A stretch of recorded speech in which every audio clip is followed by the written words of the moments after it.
You are listening to the Techie Leadership Show with Bogdan and Andrei.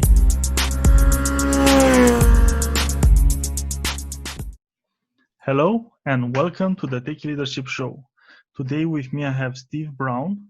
He is a futurist, keynote speaker, author, and advisor with over 30 years of experience in high tech. He is the former futurist and chief evangelist at Intel Corporation. His consulting practice now coaches leaders on how to embrace new technology and how to drive innovation, automation, and digitization. Oh my God, my English today. I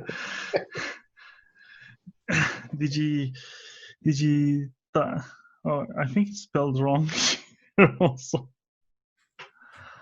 Digitization. Digitization through every aspect of their business. See, this is the problem when English fails you and you promise to have a show that once you start taping, it goes on and on. Steve is the author of The Innovation Ultimatum, How 6 Strategic Technologies Will Reshape Every Business in the 2020s. He holds a Bachelor's of Science and a Master's of Engineering degree in Microelectronics System Engineering from Manchester University. Now he lives with his wife in Portland, Oregon. Hi, Steve, and welcome to the show. Hi, Andrei. Nice to be here. Thanks for having me. Oh yeah, it was tough, but I made it through. You made it through my tortured bio, yeah. Yes, I made it, and I'm really curious because before I ask you to add more about yourself, I'm really curious. What does a futurist do? Yeah, it's a very common question because we imagine a futurist being a guy who sits in a dark room and maybe smokes some good drugs and thinks some big thoughts. But, it's not that. So, okay. Well, bummer. Yeah, bummer. Yeah. So it's really about looking at major trends and looking at how they will combine in the future over time. So what are those trends? Technology trends, of course. So I live in the world of AI and blockchain and augmented reality and sensors and all that good stuff, and how they will develop over time. Secondly, business trends. How will businesses use that technology to solve business problems? What are some new business models that might emerge and that sort of thing? And then finally, and perhaps most importantly, people trends. What do people want? What are their relationships? What are they excited about? What are their aspirations in life? What are they scared of? And really understanding how people will use technology to solve problems in their lives, to entertain themselves, to connect with each other more meaningfully, and so on. So as a futurist, I put all those trends together and I model what will be possible in a certain time frame, typically 10 years from now. I find any more than 10 years and it's not very helpful. Yes. And by knowing what's going to happen 10 years from now, you can start to then work back from the future and say, okay, here's where we need to be 5 years from now. Here's where we need to be 2 years from now. Here's what we do starting tomorrow. So I'm an applied futurist, which means I advise companies on how to use a futurism process of insights to help determine what their strategic product plans and strategic company plans are for next year and the year after. That sounds like an amazing job to have. It's really fun. And I get to work with lots of different industries, everything from the finance industry to a lot of mortgage work I do, retail, healthcare, manufacturing, entertainment, you name it. I'm a lucky boy. And Steve, if I could pry, what's one trend that you saw coming and you help companies bank on it? Oh, lots. Usually it's the best one. I did a lot of work on the future of retail. I wrote a book on it in partnership with WPP, the big agency, about 6 to 7 years ago. And in it, everything that I suggested might be possible in the future, it's all happening.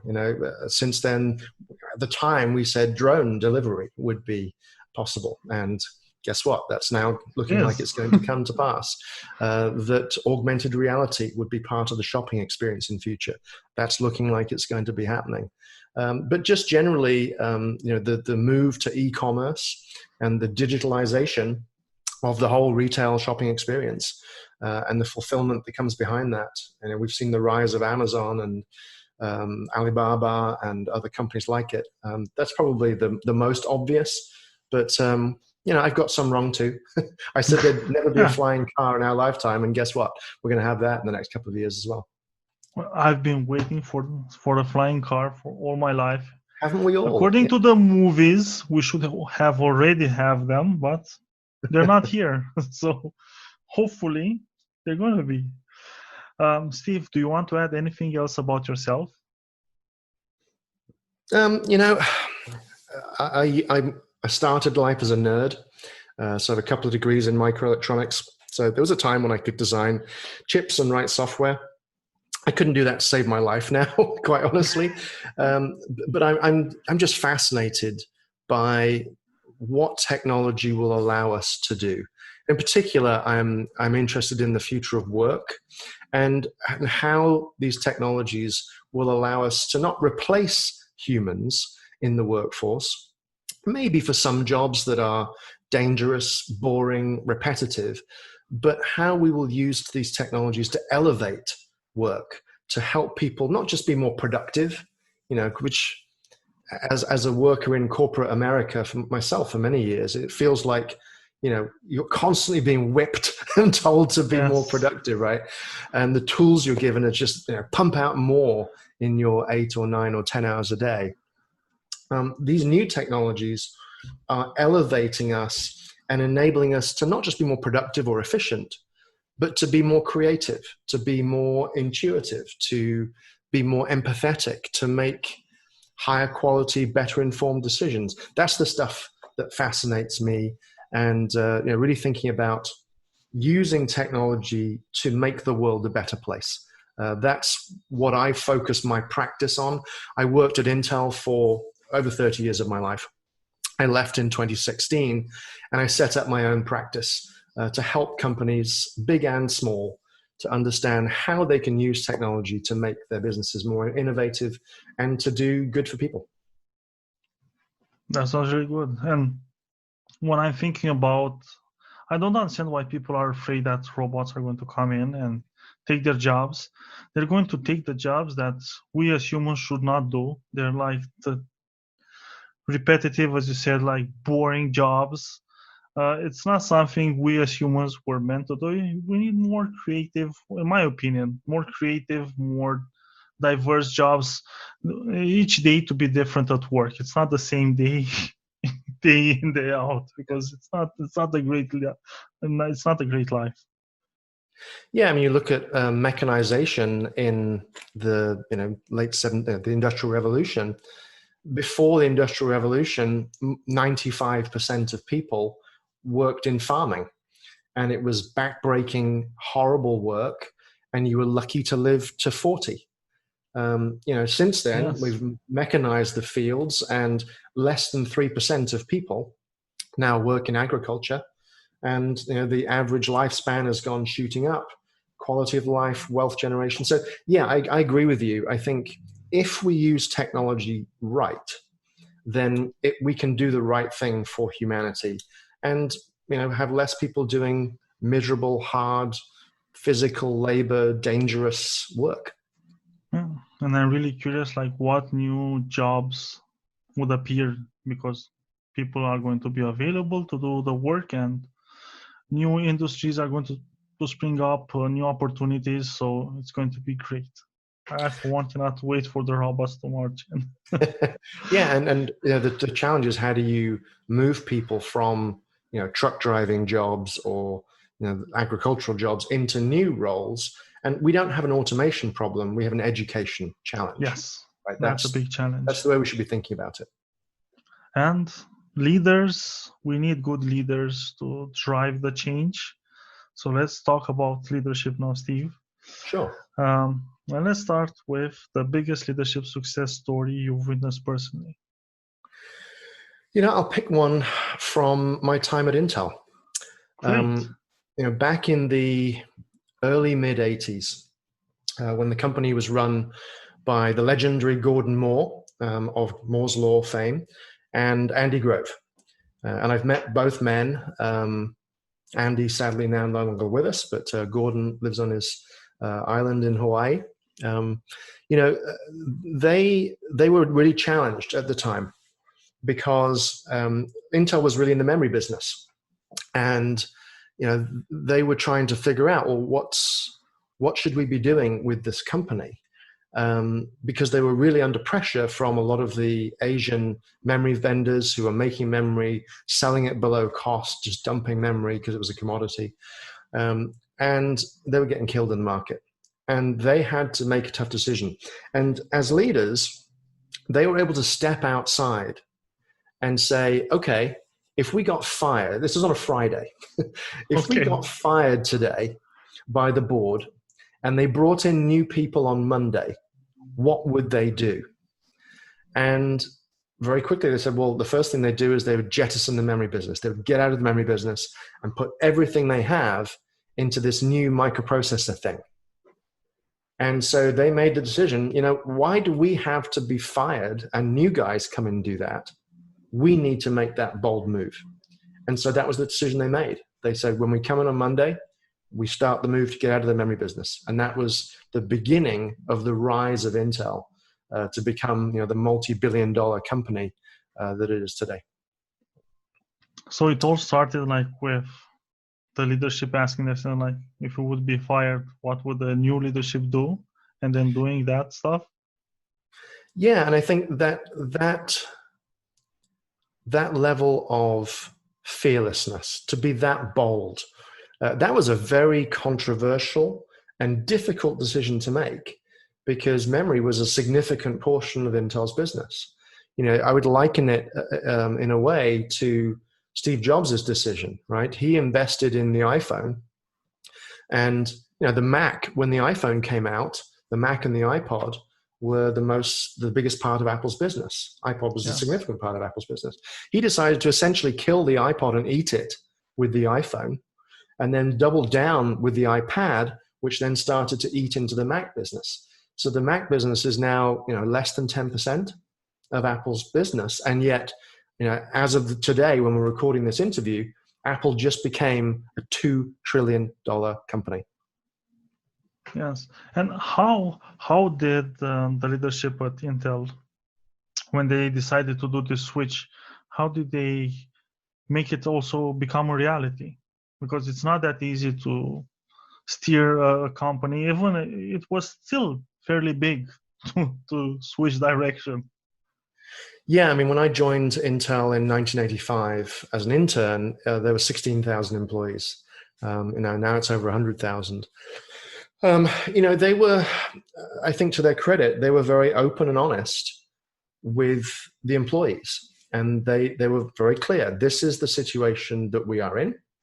These are the choices that we have. If we go down the route of continuing to try and fight it out in the memory business, our chances are slim. If we go to none, maybe. If we get out of the memory business and we focus significant resources and talent on this new microprocessor thing, which seems to be panning out for us since the 4004 chip that first came out for Intel, we think we have a chance, and here's why. And they told that story, and they brought employees along with them, and they had the employees behind them when they made that decision. And I think that's one of the key things of leadership, is to be able to tell those stories, to share a vision for the future, which is compelling, and in which employees can see themselves and their company. And very, very clear and honest about the dangers, but also clear-eyed and open about what are the strengths you think that will propel you through. So it's about a combination of being bold, but also being very open. And Andy always talked about these things called strategic inflection points. Anybody that's read about management theory, leadership theory, will be very familiar with that concept because Andy wrote a whole book about it. This was one of the strategic inflection points that Andy wrote about in his book. And he described it that way. And so the employee, I mean, he actually did almost, he taught employees management and business skills, business strategy skills as part of the way he brought them along. He educated them so that they could understand why he was making the decisions he made and could support him in those decisions. So it wasn't just expressing his vision for the future, it was also coming with a hefty side order of education. Yeah, I mean, you have to equip people to understand why you're making the decisions you make. I think some companies make the mistake of treating their employees as being too dumb to understand, the high, big, thoughts that they're having in the boardroom. You need to treat your employees with respect and don't talk down to them. Bring them along with you. Oh, yes. I think that's a key part of that philosophy. Intel was and is still an egalitarian society. Everybody has this. No one has offices. If you're an executive, everybody has the same sized cube. There are no parking spots with names on them, right? And so that was part of that philosophy, which came from Gordon Moore and the other founder, Bob Noyce, is that everybody's the same level. We're all in this together. And you need to bring everybody with you. And they actually showed people that everybody is on the same level, and we can have like those conversations. And a thing that is really inspiring is the fact, and something that I think is crucial, is to realize that you, as the originator, let's say, of the vision, you might think that because you're so close to it, you might feel like everybody knows it, but you need to tell it again and again and again and again, to the point where you're bored to say it one more time. But that extra telling of it really helps and really gets people rallied together and driven towards the future. Yeah, I worked in executive communication group at Intel for a number of years and supported their leaders in communicating to employees. And it was you can't just tell people things once. It takes, some people say it takes 9 times before a complex idea really truly sinks in. So you have to tell them again, and to your point, until they're really sick of hearing about it, and then they might remember it and really take it on board. Exactly. And Steve, in leadership, not everything is rosy and not everything works out as it should. Yeah. So what is the biggest leadership failure you had the unfortunate experience of witnessing? So I won't name names because, Perfect. I'm a nice There's guy. no need for names. Yeah, but I think the biggest leadership failing I have seen is leaders who ruled by fear, and by shouting at people and making demands and punishing people when they missed deadlines or deliverables. That creates a culture which is corrosive. It is not a place where anybody wants to work. And the biggest downside of that culture is that bad news gets watered down. And so anytime a status report is given from a low level, it might be, a dashboard with lots of red lights flashing on it. But as it goes up to the next level, some of those red lights turn to amber and, one turns to green, and then it goes up and up and up. So eventually, once you get up to that leader who rules by fear, the dashboard's all green lights, right? So what happens is they don't know there are problems, and there can be significant problems in the organization, and therefore they are running blind and don't take steps to fix them. And then there's a big surprise, right? And I've seen that happen many, many times.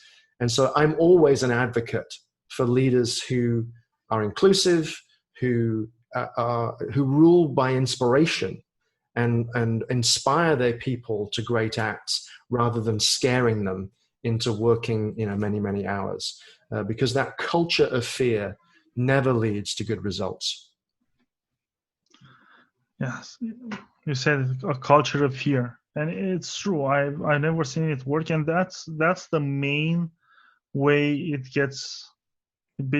assures its downfall, is the fact that people will avoid at all costs to say what are the big problems that they're trying to keep under wraps day in and day out. And then by the time you find the leader finds out what is going on really, it's already too late, because he finds out because it cannot be masked anymore. There's no prevention that you can do to stop it. It's already too late. It becomes like a sort of cancer inside the business. Yeah, it's only a short-term strategy. You might get some results in the short term, but medium to long term, it's a disastrous strategy. Yes, it is. And it's something that I learned from my parents, because they would never punish me for anything. So I would talk and tell them everything, and they would accumulate like a whole list of stuff, and I would get punished later for all of them. But it wouldn't seem like because it was due to my talking. It was something like coming from the blind side, like, well, what's going on there? Which I don't recommend you do. Which I don't recommend you do. But the key principle is of just encouraging your people to talk, and make sure that even if they made a mistake, make them know and feel safe to come and tell you, Right. because it's better to fix it the day it happened than a year later. Very true. Steve, with all your experience, especially working in high tech and being a futurist, I'm really curious, what is your leadership philosophy? I think I've already revealed some of it with my comments about, what's bad. I believe in elevating talent. I've led small and larger teams, and I've always tried to lead from the front, but to paint a compelling vision, and always answer the question, which we call it WIFM: what's in it for me? Right? You can create and paint this grand vision, but if you don't explain to everybody that works for you what's in it for them, if you reach that vision, why could they feel good about that?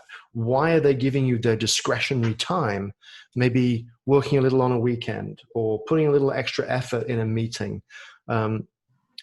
Why is it worthwhile? And if you don't tell that story, I think you're leaving stuff on the table, right? If you want to get the most out of your teams, you need to inspire them. You need to excite them about where you're going as an organization, and you need to tell them why it matters, right? If you can't explain what's the human impact of doing this, why is this going to be good for people, for our customers, for you, for your families, if you can't tell that story and link all those dots together, you probably shouldn't be a leader. So that's my philosophy, has always been, start with purpose. What is the purpose of our organization? What is the purpose of this project that you're working on? What will be the results that it will yield that you will feel proud of? That when you look back on this time, you go, you know what? I worked extra hard on that because it made me feel good, and it made me feel good because of these reasons. So to me, leadership is a lot about storytelling, being able to tell stories about the imagined future, and being able to convince people to come with you on a journey because they share that same vision. So strong, important leadership skills are strong storytelling skills. It's actually one of the things that I teach now, as I teach storytelling to executives to help them to inspire their teams. Oh, you teach storytelling? Mm-hmm. Yeah, I know. And it came out of the fact that Intel's CEO at the time, Paul Otellini, asked me, he said, he recognized that Intel's leadership needed to have stronger storytelling capabilities. And he asked me to go research it and put together a training class for all of Intel's leadership. So I did that, and I still have, it's different now because I'm no longer with Intel, but I still teach that kind of capability. I think it's so important. It really is. And Simon Sinek, who I really enjoy, I've met once. Simon says something about leadership, which I think is so simple, but so profound. And he says, leaders only need one thing: followers. And it's right. It's that simple. And you don't want people who work for you who do things because you tell them, right? You want people who are following you because they believe in you as a leader, and because they believe in your vision, and they're following you. And everything you do should be about creating followers, not people who are scared or there for the paycheck or whatever other reason it might be. And I guess that the best way to do it is through storytelling and being really good at telling stories from which people can understand, like, if this becomes reality, I'm also going to win because I'm getting this stuff. Yeah. And having reward mechanisms that make it clear what are the behaviors that you expect from people, and to reward the behaviors you want, even if that is failure sometimes. If you have a risk-averse culture, the only way you fix that is by rewarding failure and highlighting someone who failed, but they failed trying to do the right thing, and they learned from that failure and moved forward. So, you have to have a reward structure and methodology that matches against that vision and brings the right behaviors out of your employees.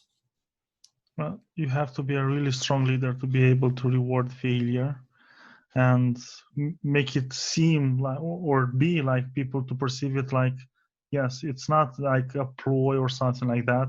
It's genuine. Because if you're rewarding failure, but people can see that you wouldn't want to do it, you're gritting your teeth and being all angry, it's not good. Yeah, I mean, if you don't reward all failure, if someone's consistently doing stupid stuff, you have to take action in a different way. But someone who's taking an informed risk, they know when they walk into something that it's high risk, but they're taking that risk because they know that the rewards, if they reach high, will be significant. And they reach high, they don't quite make it, it fails, but they learn from it, and you can apply that forwards. That needs to be celebrated. Yes. And Steve, now I would like to use your powers of perceiving the future. And how do you see leadership in the future? How do you see it evolving, changing, or is it going to be the same as it's been until now? Well, I think the hierarchical ideas of leadership with organizations with someone at the top, which is particularly prevalent still in the Asian countries. But it's, you still find other parts of the world in more traditional companies. I think that starts to give way to a much more matrixed set of relationships, and thinking about leaders as being in a supportive role rather than being at the top, right? Almost flip the org chart upside down. And I think leaders are going to be working in a much more dynamic situation where maybe org charts don't even exist anymore. And we're drawing from talent pools where, for a particular project, which might be for 3 months, 6 months, 2 years, we assemble the right talent pool, a group of people from that talent pool. They come together for a period of time, they work on that project, and then they go back into the pool to be sent into new projects. So a much more dynamic workforce. And ultimately, we may move to a model where, at the moment, there's this notion of, well, I'm a contractor or I'm a full-time employee. Yes. I think that becomes a continuum where you can be both a contractor and a full-time employee. And maybe you're working for multiple companies at the same time with a relationship that's more than a contractor, but less than full-time. And so for leaders, they're going to have to be able to navigate that space and to be inspiring talent. Inspiration of talent becomes even more important because you're in this dynamic environment where people don't necessarily work for you in a line management relationship. They're an assembled team that are there to perform a task, and it's your job to inspire them to get over the finish line, and then they move on to the next thing.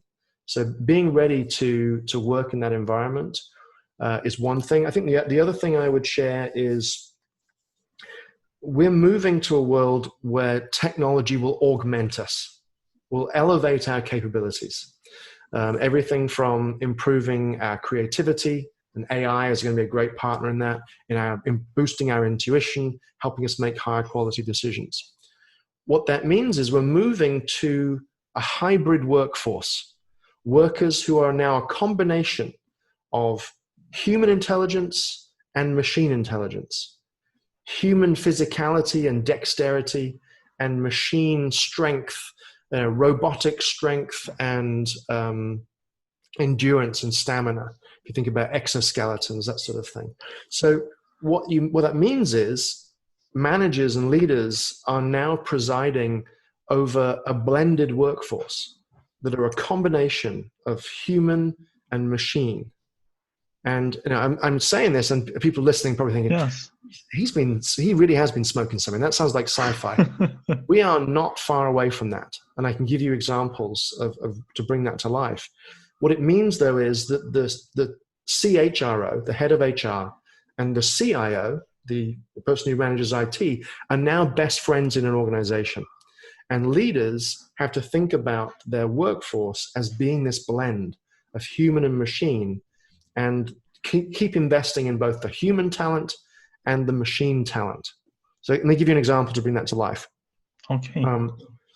So Autodesk, they make computer-aided design tools. They've started to use a technology called generative adversarial networks. It's a flavor of AI, which will take a design, the human creates a design, could be everything from an industrial valve or a table or a chair, anything, a building. And then it takes that design and creates hundreds or thousands of variants. So it riffs on it. And then the designer can look at those options and look at the design space and pick the one that they think is best. So the output is a combination of human and AI effort. And the final design is not something that the human could do there on their own, and it's not something that the AI could do on its own. And this technique is called generative design. And this is something that's showing up first for engineers and architects and designers. This technology of generative design will help to boost the creativity and imagination and intuition of, I think, all knowledge workers going forward. And that's going to change the future of work forever. And it's going to become more and more important for leaders to be able to choose the right combination of technology and human resources to put together, and to make sure that the right levels are present there, because it doesn't work if it's too much on either side, in my opinion. Yeah, and I think the diversity of teams will change in the future. So I already described one new dimension of diversity, which is humans and non-humans working together. But I think teams will become more diverse because as we try and solve more complex human challenges, you only can solve those by bringing together very different groups of people. So think about self-driving cars, for example. You don't just need mechanical engineers, petrochemical engineers, electrical engineers, and even software programmers. You also now need ethicists, philosophers, who are going to help you think through, when the car has to make a difficult human decision, what decisions should it make, right? Yes. So now you have this very diverse team of people who can't necessarily communicate well with each other because they speak different languages. And they certainly don't trust each other, because if you're in the social sciences, the soft sciences, you think that engineers are knuckle-dragging apes. And if you're an engineer, you think all of these philosophy people are frou-frou idiots, right, who have nothing interesting to say. And so as a leader, you now have to build mutual respect across these very different domains of expertise and talent and bring them together. So I think that is also going to be a very important skill for leaders of the future, is to build this culture of diversity and mutual respect. And being able to inspire people with such varied backgrounds, not easy. You have to have lots of flexibility. Yeah, absolutely. And you have to be willing. I mean, one of the things I talk about in my book is this notion of pie-shaped people, where you're the best people you want to hire are going to be ones who have, across the board, a little bit of knowledge about everything, but then they have deep expertise in two areas. So like the shape of the character pie. So, I mean, example would be somebody who is, trained as a medical doctor and also trained in AI.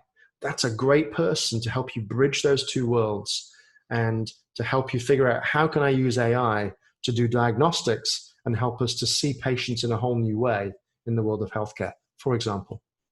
Yeah, and it's a hard blend to find. And funny enough, when sometimes you get like a CV application, I know this like from companies, you get like a person, a perfect blend, and they say no, I think we're going to skip this one. Yep. Well, it happens. And Steve, for aspiring leaders, what would be your top 3 leadership tips you would have for them? Be kind on the way up, because I've seen too many leaders who are not very kind on the way up, and their fall is pretty fast. Yes. So you have to be tough to be a leader. So it doesn't mean you have to be super nice to everybody all the time, but be fair, be tough and fair and kind. So the first one is just sort of a general human outlook. I think make sure that you have a clear vision that you can communicate to people that inspires them. Lead by inspiration, not by fear. We've already talked about that one. And then third, let me think. Take time to be human. Leaders often get wrapped up in, being a corporate person, towing the party line, not revealing much about themselves as a human. We're not stupid, right? Yes. The people in your teams are human. They don't want to work for a robot, and they don't trust a robot.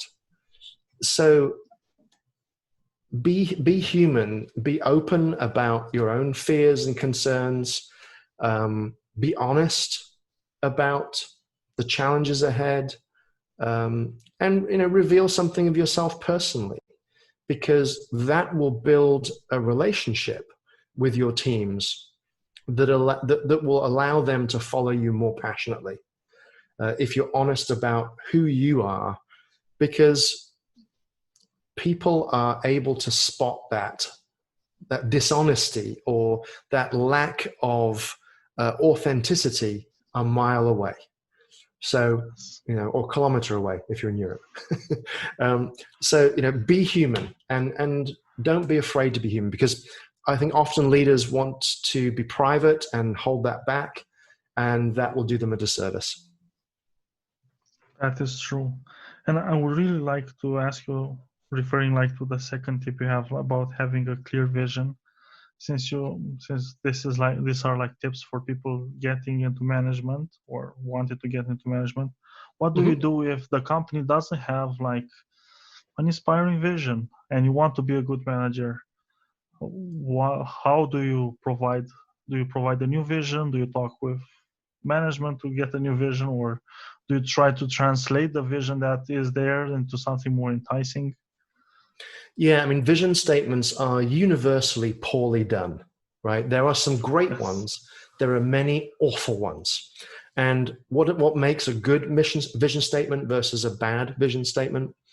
A good vision statement is one everybody can remember, right? And it's usually linked to a core human purpose. A vision statement is not make more money for the company, right? That inspires nobody. And very often you see these vision statements. You go on, these company websites and you look at them, and they're like 25 words. They've been written by a committee of people who all wanted to throw something in, and they're meaningless because no one can remember them and they don't say anything. So the best vision statements are really built around a purpose. So I advise people to start with purpose. What are you going to do for people? And you look at Coca-Cola. Theirs is crystal clear. They're there to refresh people, right? That's what they do. Wow. They refresh people. And at Intel? At Intel, we did a really poor job of it, and I criticized Intel leadership all the time on this. But really, I think it's about democratizing technology, and making it available to more people and improving that technology consistently. So the vision statements I proposed were to advance and democratize microprocessor technology. But look at companies that do it well. And by the way, you look at a company like Coca-Cola, and one of their mission statements, their vision statements, was a Coca-Cola in arm's reach of every human being on Earth. What does that tell you about the company? It tells you they're a distribution company. That's why when you go on vacation to, some weird part of Thailand, and you're on the beach there, you'll see the Coca-Cola refrigerator and the Coca-Cola umbrellas on the sand, because it's all about distribution and refreshing people and being within arm's reach. That kind of clarity is what's required for every organization. And to your question, if you work in an organization that does not have that clarity, find it for your individual group. Be very clear about, here's our purpose, this is what we do. Even if it's for internal, if you're working in IT, our job is to make our employees love their IT infrastructure, whatever it might be. But be very clear on the purpose and make it short and memorable. I also teach classes for leaders on how to craft vision statements, mission statements, purpose statements, and values, how to really focus those down so that they're memorable and have impact. Yes, and Steve, I have an inkling that you are a voracious reader. So I'm curious, what is the book that had the most profound impact on you? I think about that question. I can't think of a book where I think, oh my God, that book changed my life. So let me just tell you about the book that I'm reading right now, which is called The Spatial Web. I'm only partway through it, but I'm finding it a fascinating distillation of ideas about the way that computing will evolve to the next era. And a lot of it touches on the same sort of topics that I have in my book, The Innovation Ultimatum, but it packages them in a different way that's certainly getting me thinking. I would think it's a companion book to the one that I wrote. That was one I'd recommend right now, The Spatial Web. And the premise of it is, the Web 1.0 was PCs and the web. Web 2.0 was this two-way conversation with social media and mobile and cloud. And then, so what's the third version of the web, which I believe, and this book also believes, is about augmented reality, artificial intelligence, sensors, blockchain, and creating a fifth dimension. This is my terms, not theirs, but taking every object on Earth and giving it an additional dimension, the data dimension, so that we can start to allow the web to expand out of screens and to fill the physical world, which is why it's called the spatial web. And don't you think that it's going to be like a data overload, having all this information at your fingertips all the time? If that happens, then we've got it wrong. That's why you need intelligent technology on the front end to help us be selective and pick the things that are relevant to us. Otherwise, if we put on our new augmented reality glasses and we look at the world and it looks like the Las Vegas Strip all the time with Yes. flashing lights and coupons, and no one wants that. So we have to be very careful how we implement that.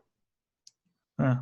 And I'm finding more and more a trait that it's good for especially our education system to teach our children is to be able to find the correct information and put things together, not to memorize all the information, but finding it and being being able to say like, this is the solution to the questions that I have, and being right about it, because now you don't have like the issues you had like 50 years ago, or maybe even more time ago. Then you didn't have the information available. Now the problem is we have too much information, and sometimes it's really hard to know what is true and what is false and what is useful.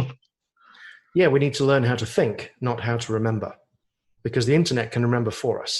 Yes. So learn how to think, learn how to critically assess that information and its sources. Exactly. And Steve, if people want to find out more about you, where should they go? Well, a couple of ways. First off, a lot of the topics I talk about today are in my latest book. So The Innovation Ultimatum was published back in February, and it's a how-to guide on how to use technology. So if you're a leader and you think, well, AI sounds interesting, but I don't really know how it would solve business problems for me, this is the book for you. Similarly, sensors, blockchain, augmented reality, 5G and satellite networks, robotics, autonomous machines of all kinds. This is a handbook on technology innovation. So that's the first way. If you're interested in the kind of stuff that I talk about, I wrote that book for leaders to help them dig in a bit more detail. It is a book about technology, but it is not written in technical terms. So it's an easy read, I hope. Second way is you can find me at my website, baldfuturist.com. So BALD futurist.com. You can't see me in this interview. Andrei, you can see me, but your listeners can't. But I have no hair at all. So baldfuturist.com. And on there, you can read my blog. You can check out a bunch of videos I've done, learn a bit more about my work and the kind of things I talk about.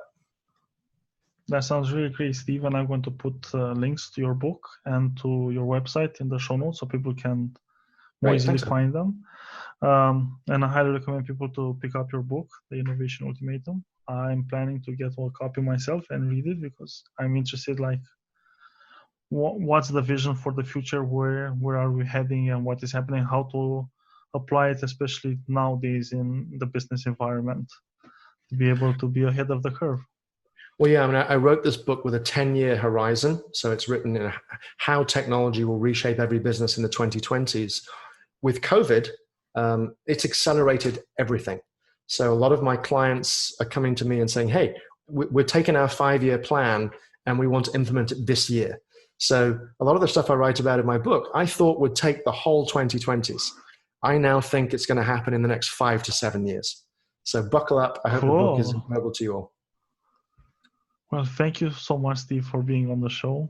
I've learned pleasure. a lot. Thanks for having me. Thank you. Really nice talking to you. Bye. Bye. That was today's episode. Tune in daily.